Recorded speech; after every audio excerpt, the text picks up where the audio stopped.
دفاع وزارت وايي په بېلابېلو عملیاتو کې 53 تنه طالبان ووژل شول.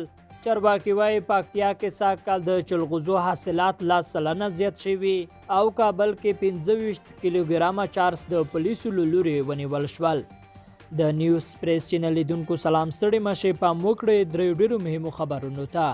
د افغانستان دفاع وزارت وايي د امنیتي ځواکونو په بېلابېلو عملیاتو کې 53 تنه وسلوال طالبان وژل شوي او 21 نور ټپیان شوي دي. د دفاع وزارت په اعلامیه کې راغلي چې په دې عملیاتو کې د هوایي ځواکونو ملاتړ هم و.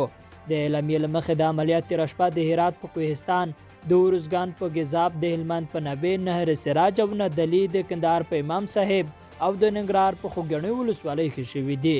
دفاع وزارت زیاتوي چې په دې عملیاتو کې یوې اندازې وسلې او مهمات د افغان ځواکونو لاسته ورغلي دي. وسلوالو طالبانو تر اوسه په دې اړه څه نه دي ویلي. په پکتیا کې د چلغوزو د پروسس او بسته‌بندۍ د شرکت کارونه بشپړ شول. د دغه ولایت د سوداګرۍ خونې مشر نصیر علمیار وایي چې په دغه شرکت کې 100 کسانو ته د کار زمینه برابره شوې او په کلني ډول به 80,000 ټنه چلغوزي بسته‌بندي شي.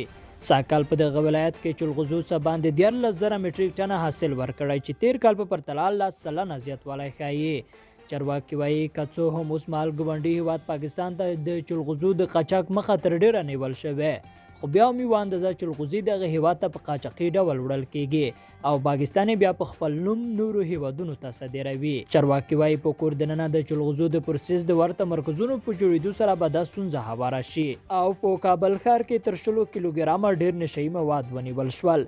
د کابل ولایت امنیه قماندانۍ ویاند فردوس پرموز ازادۍ راډیو ته وویل 25 کیلوګرامه چارج چې په یوه کرولا موټر کې پټ ایښودل شوي او په پام کې واله شمالي ولایتونو څخه کابل ته قاچاق شي د پولیسو لخوا ونیول شول. د دې نشهیي موادو د قاچاقو په تور موټر چلونکی هم نیول شوی دی.